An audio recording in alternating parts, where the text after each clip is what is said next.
안녕하세요. 며칠 전 정말 믿을 수 없는 일이 저에게 생겨서 이렇게 사연을 보내게 되었습니다.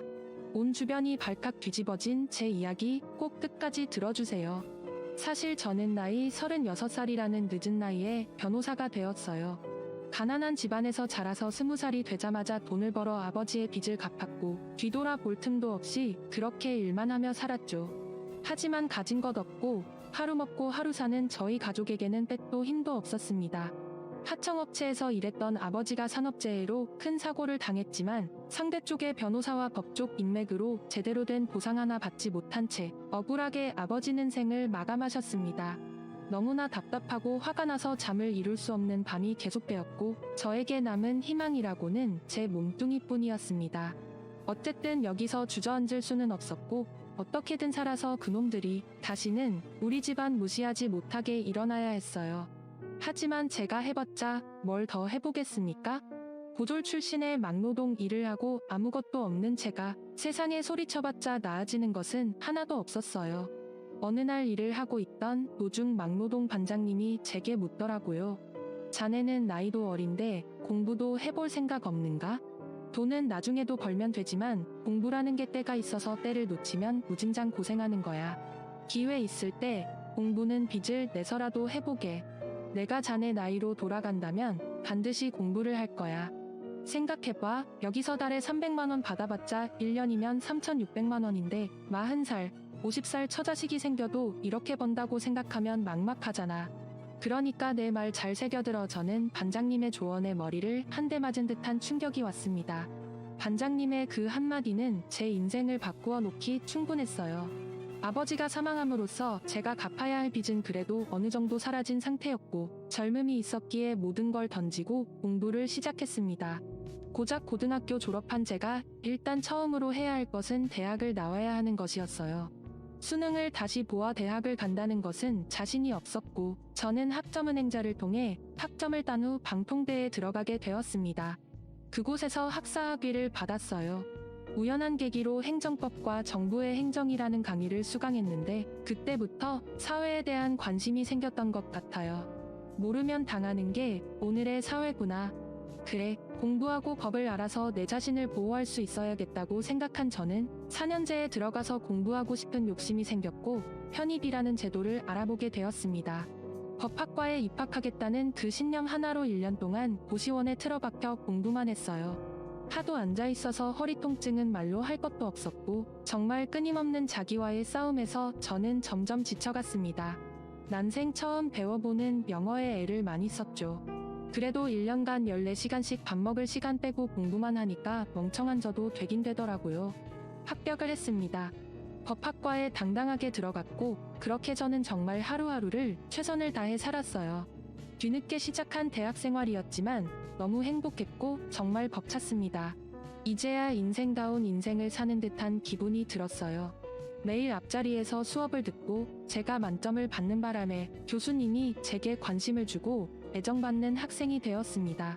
그렇게 모범생으로 살았고 졸업할 때가 되니 교수님께서 제게 권유를 하더라고요.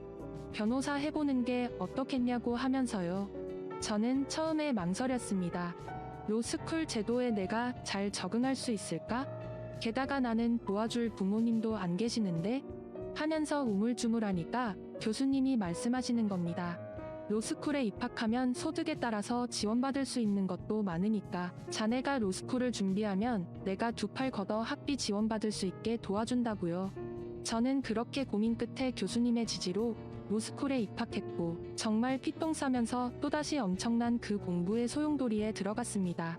편입 공부할 때와는 비교도 안 될 정도로 극강의 난이도였고 치열한 경쟁 속에서 저는 정말 점점 시들어졌습니다. 그래도 사회생활도 하고 막노동을 한 경험 때문인지 그나마 공부가 편하다는 생각이 들더라고요. 이 악물고 공부하니까 멍청한 저도 그곳에서 1등을 한 겁니다. 1등을 하니까 욕심이 생기더라고요. 법무팀의 변호사로 들어가 돈과 경험을 쌓고 판사 임용 도전을 해봐야겠다 하고요. 그렇게 로스쿨 졸업을 우수한 성적으로 한 저는 4대 로펌 중 한 곳을 입사했습니다. 10여 년간 공부하느라 제대로 된 연애도 한 번 못 해보고 그렇게 시간이 지났죠. 회사에 들어가 보니까 다들 바쁜 와중에 놀 거 다 놀고 연애도 하더라고요. 젊음은 서글펐습니다. 내 젊음은 어디로 간 걸까? 나도 연애가 하고 싶다. 외롭고 고독한 감정이 올라왔어요. 그렇게 우울해할 무렵 로펌에 근무하던 여비서가 제게 말을 거는 겁니다. 변호사님, 제 친구의 친구랑 소개팅 해보실래요? 이쁘고 엄청 착해요. 애가 마음씨도 참 곱고 한번 받아보세요. 변호사님도 연애하셔야죠. 라고 하면서 제게 권유를 하는 겁니다. 솔직히 외로웠었기에 마다할 이유가 없었어요. 그렇게 저는 미끼를 덥석 물었고 비서를 통해 한 여자와 소개팅을 했어요. 그 여자는 학교를 졸업 후 개인 사업을 준비하는 사람이라고 하더라고요. 처음 만남부터 그녀는 제 마음에 쏙 들었습니다. 너무나 아름다웠고 말 한마디 한마디가 제 마음을 살살 녹였어요. 제가 그동안 외로운 탓도 있었지만 그래도 오랜만에 소개팅에 마음이 잔뜩 들떠 있었죠. 그렇게 저는 적극적인 대시로 그녀와 사귀게 되었습니다. 저는 나이도 있었고 얼른 가정을 꾸려서 외로움을 극복하고 싶었기 때문에 그녀에게 청혼을 했어요. 그런데 청혼과 동시에 그녀에게 아이가 생겼다는 것을 알게 되었고 저는 깜짝 놀랐습니다. 행복해서요. 사실 피임을 했는데도 갑작스러운 임신에 당황했지만 그래도 나이가 있었고 혼전 임신은 어떻게 보면 선물과도 같은 것이었기에 그녀와의 결혼을 바쁘게 준비했습니다. 저는 아이를 보러 가기 위해 그녀와 손을 잡고 동네에 있는 산부인과에 갔어요. 그녀는 태동이 느껴진다고 하며 웃었고 산부인과에서 선생님은 아이가 잘 크고 있다면서 말씀해 주셨어요. 그렇게 혼전 임신한 아내와 행복한 나날들을 보내고 있을 무렵 저는 믿지 못할 이야기를 듣게 되었습니다. 아내와 카페에서 만나 데이트를 하려고 약속을 잡았어요. 저는 원래 약속 시간보다 1시간 일찍 장소에 도착해서 후져보는 버릇이 있었기에 그날도 그렇게 약속 장소에 일찍 도착해 그녀를 기다리고 있었어요. 그런데 이상하게 뒤통수에서 그녀의 목소리가 들리는 겁니다. 슬쩍 눈을 돌려봤더니 그녀가 전화를 하고 있더라고요. 저는 그녀가 안 보이는 칸막이 자리로 몸을 옮겨 그녀의 이야기를 들었습니다. 그러니까 이번에 변호사 속였잖아. 나는 그냥 사업 준비한다고 했지. 어차피 그 남자 고아야. 아버지 어머니 다 돌아가시고 그냥 개천에서 용난 케이스라서 딱 좋아. 외롭고 고독한 전문직 남자 잘만 구슬리면 되는 거야. 임신한 것도 알아. 피임했으니까 당연히 그 남자 아이는 아니고 손님 아이겠지. 뭐 잘 됐지. 혼자 임신했으니까 바로 결혼할 수 있고. 너도 빨리 청담동 아줌마 그 사람 잘 잡아봐. 그래. 나도 잘 되면 다시 연락할게. 라고 하는 겁니다. 그 이야기를 듣는 순간 머리에 소용돌이가 치는 듯 했고 순간 온몸이 굳는 듯한 증상이 나타났어요. 그 와중에도 형사 전문 변호사인 저는 습관적으로 바로 녹음기를 켰고 그 증거들을 전부 녹음했습니다. 일종의 직업병이었던 거였죠. 저는 놀란 마음을 감추지 못한 채 손을 부들부들 떨리는 것을 허벅지 사이에 넣고 곰곰이 생각했습니다. 이 사건을 어떻게 해야 할지요. 하지만 고민해봤자 답은 하나였어요. 지금 이렇게 결혼해도 신뢰가 깨진 상황이라 도저히 관계를 지속할 수 없었습니다. 일방적인 이별을 통보하기에는 이미 결혼을 기약하고 같이 병원도 갔기 때문에 저는 선택했어요. 화내지 말고 차분하게 이 모든 것을 이야기하고 깔끔하게 끝내자고요. 그렇게 저는 떨리는 손을 감춘 채 그녀의 앞에 성큼성큼 걸어갔습니다. 그리고는 말했어요. 저기요라고 하자 그녀는 뒤를 돌아보며 깜짝 놀라더라고요. 여보 왜 이렇게 빨리 왔어? 아유 깜짝이야라고 하면서 애교를 부리더라고요. 그 모습을 본 순간 구역질이 났지만 저는 침착하게 그녀에게 말했습니다. 나한테 여보라고 부르지 마. 나 당신 과거 다 알아. 지금 당신 뱃속에 있는 아이 내 아이 아니고 당신이 몸 굴리며 돈 벌었던 손님들 중에 아이잖아. 배가 불러도 너무 불렀다. 형사사건 전문 변호사인 나를 상대로 지금 이런 파렴치한 일을 벌인 거야? 거짓은 결국 거짓일 뿐이야. 절대로 진실이 될 수 없어. 알겠어? 결혼? 없던 일로 하자. 솔직히 마음 같아서는 당신한테 정신적 피해보상 민사소송으로 싹 다 걸고 싶은데 이 정도로만 할게. 라고 하면서 그녀에게 말했고 그녀는 저의 싸늘한 태도에 찍소리 한 번 못 내고 고개를 숙인 채 눈물만 흘리더라고요. 그래도 한때 결혼까지 생각했던 그녀인데 이렇게 관계를 정리하는 게 저도 참 힘들었습니다. 아, 내가 너무 순수했구나. 누군가에게는 내 과거가 돈줄이 될 수도 있구나 생각했고 그 일 이후로 저는 절대 소개팅을 받지 않았습니다. 모든 여자를 경계하게 되었고 없어도 될 트라우마가 생겼어요. 몇 년간 거의 일만 하고 정말 독고다이 하자는 마음으로 살았던 것 같아요. 모두에게 친절했던 제가 저의 직업과 재력을 알고 다가온 상대방에게는 날카로운 발톱을 숨기며 내밀 준비를 하고 있었죠. 모든 게 가식 같았습니다. 그렇게 살다 보니 큰일은 안 생겼지만 마음의 여유가 없었어요. 그런 저를 주변에서 지켜보는 사람들은 안타깝다고 저와 비슷한 사람들을 소개팅해주려고 했지만 그것도 싫더라고요. 그냥 내가 변호사인 거 알면 다 돈 보고 접근하고 나라는 사람 자체를 보지 않을 것 같아 거부감이 들었습니다. 그러던 도중에 제게 조금 신기한 일이 생겼어요. 하루는 집에서 가만히 있는 게 너무 지루해서 카페에 가서 천천히 책을 읽고 있었습니다. 고개를 돌려 앞을 본 순간 한 여자와 눈이 마주쳤어요. 아름답고 긴 생머리를 길게 늘어뜨린 그녀의 눈을 본 순간 마음이 쿵했지만 이내 다시 시선을 거두고 책을 보았습니다. 그런데 그 다음날 카페에 갔을 때도 그녀가 있는 거예요. 뭐지 생각했지만 우연이겠지 하고 넘기고 다음 주 주말에 다시 커피를 마시러 카페에 갔습니다. 아니, 그런데 그녀를 또 마주친 거예요. 그 순간처럼 놓치면 안 되겠다. 번호라도 달라고 해야겠다. 이렇게 만나면 내 직업도 모르고 아무것도 모르는 상태에서 사람만 볼 수 있으니까 하면서 용기를 내려던 찰나 갑자기 그녀가 제게 성큼성큼 다가와서 쪽지를 건네는 겁니다. 마음에 든다고요. 사실 전부터 봤다고 번호를 줄 수 있냐고 하면서요. 저는 터질 듯한 가슴을 부여잡고 애써 침착함을 유지한 채 그녀에게 제 번호를 주었고 저희는 그렇기에 영화 같은 만남을 시작했어요. 그녀는 선생님이었어요. 저는 제 직업을 숨기고 그냥 법인에서 근무하고 있는 사람이라고 말했죠. 그렇게 한 6개월 정도 진지한 만남을 가졌고 하루하루 다시 연애세포가 살아나는 듯 했어요. 여자에게 크게 당해서 정말 평생 독고다이로 살 것 같던 제게 사랑이 시작된 게 신기했고 정말 이 여자는 믿어도 되겠다 싶어서 얼른 결혼을 하고 싶었습니다. 그런데 그때 그녀가 제게 조심스럽게 말을 건네는 겁니다. 혹시나 해서 임신 테스트기를 해봤는데 2줄이 나왔다고 하더군요. 저는 너무나 깜짝 놀람과 동시에 기뻤어요.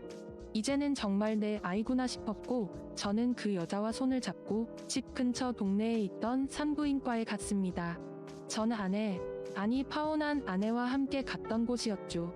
제가 그곳에서 자궁경부암 주사도 맞고 그래도 몇 번 간 적이 있어서 의사 선생님과 안면이 있었거든요. 그래서 현재 아내 될 사람과 함께 그곳에 가서 초음파를 검사하고 이것저것을 했습니다. 아내가 작은 방에 들어가서 세부 검사를 하고 있을 때 선생님께서 제게 슬쩍 물어보더라고요. 그 전에 오신 분은 어떻게 된 거냐고요. 저는 짧고 굵게 설명드렸습니다. 직업 여성이었고 손님의 아이를 내 아이로 속여서 나랑 결혼하려고 해서 파혼했다고요. 의사 선생님은 힘내라고 그래도 다행히 좋은 분 만나셔서 다행이라고 하셨어요. 그렇게 저희는 바쁘게 결혼 준비를 하고 있었습니다. 체력을 단련하기 위해 복싱장을 등록을 했는데 그곳의 의사 선생님도 다니시는 겁니다.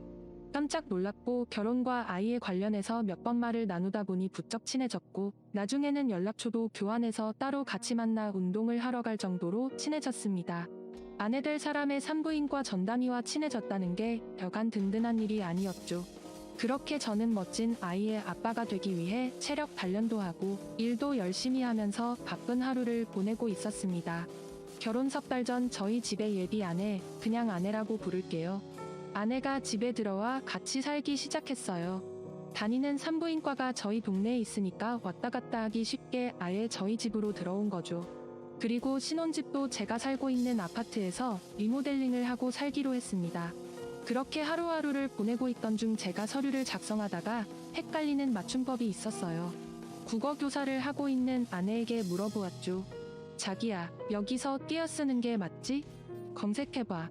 나도 갑자기 물어보니까 기억이 안 나네. 아마 붙여 쓰는 걸 거야. 라고 하면서 당황하고 잘 모른다고 하더라고요. 아내가 붙여 쓰는 게 맞다고 하니까 저는 붙여서 썼고요. 그런데 마지막에 맞춤법 검사기를 돌려서 확인해 보니까 띄어 쓰는 게 맞더라고요. 뭐야, 교사가 이런 것도 몰라? 생각하면서 조금 의아해했어요. 하지만 헷갈릴 수도 있는 거니까 대수롭지 않게 여긴 뒤 그렇게 결혼을 차차 준비해 갔어요. 아내의 배도 점점 불러왔고요. 그렇게 대망의 결혼식 날이 왔고 저는 부모님이 안 계셨기에 홀로 샵에서 새벽부터 메이크업을 받았어요. 신랑과 아내 집안이 같은 샵에서 받으면 이혼한다는 소리가 있다고 하길래 저 혼자 쓸쓸하게 메이크업을 받으러 갔죠. 아무래도 여자들은 준비하고 드레스 입는데 시간이 오래 걸리니까 저 먼저 식장에 도착해서 이것저것들을 확인하고 있었습니다. 제가 근무하고 있는 법무팀 사람들이 다 오기로 했기에 더욱더 긴장이 되었어요. 뭐 잘못된 것은 없나 살펴보고 있었습니다. 발걸음을 일찍 하신 하객분들께서 1명, 2명씩 들어오셨고 저는 그분들에게 인사를 하며 손님을 맞이하고 있었습니다.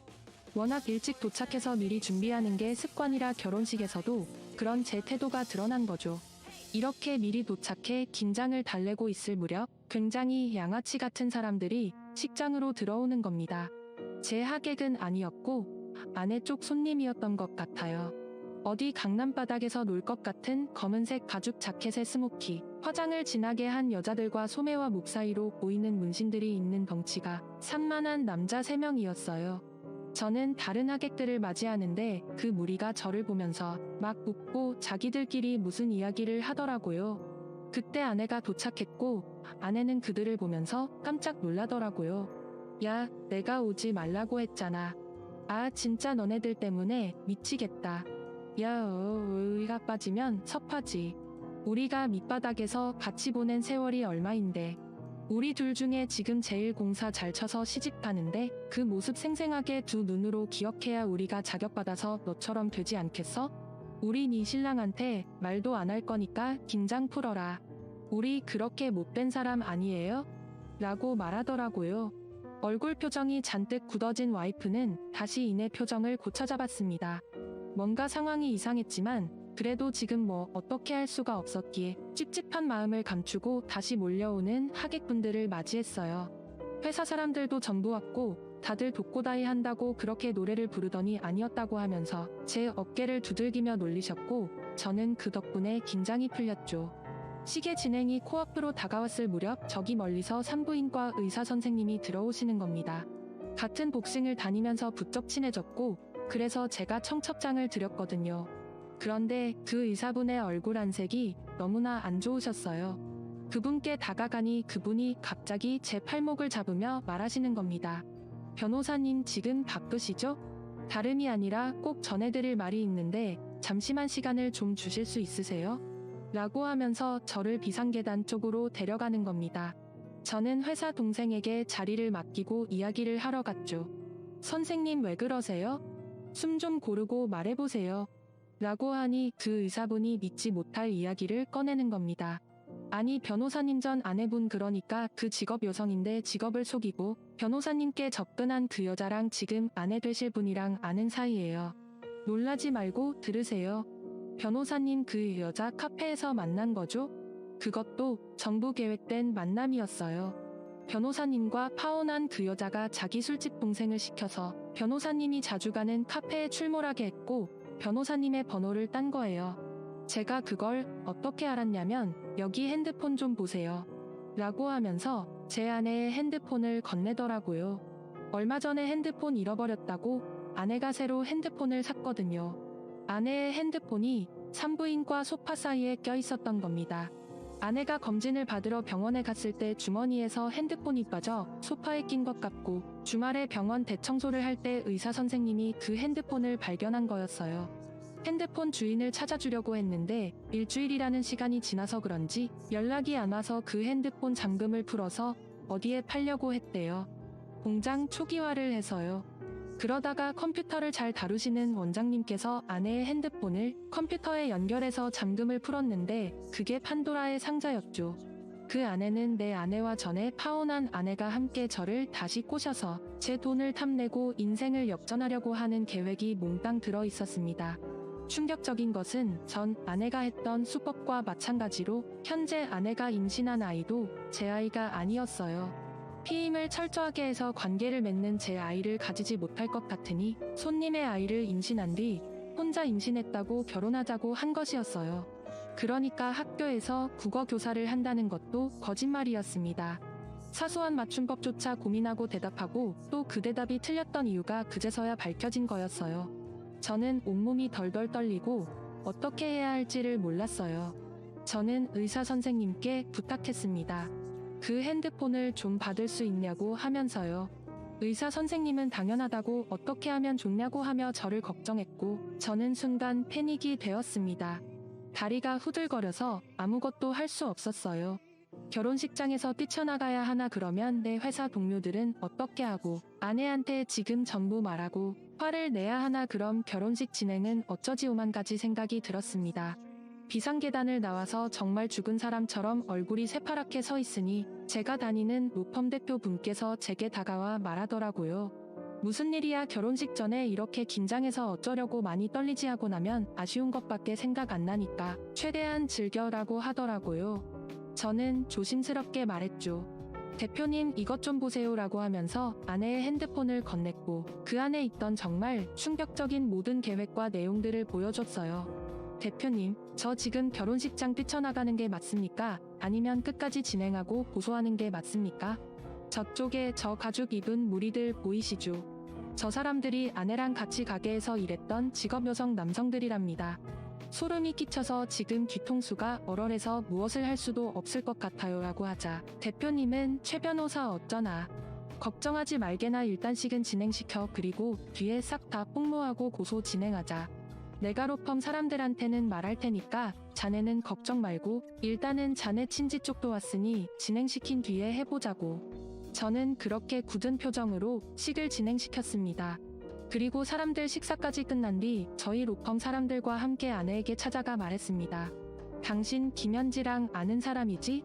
나랑 예전에 결혼하려고 했던 여자 내가 모를 것 같아? 당신 딱 걸렸어. 그쪽 업계는 형사 전문 변호사가 무섭지도 않나 봐. 이게 얼마나 큰 범죄인지 모르지?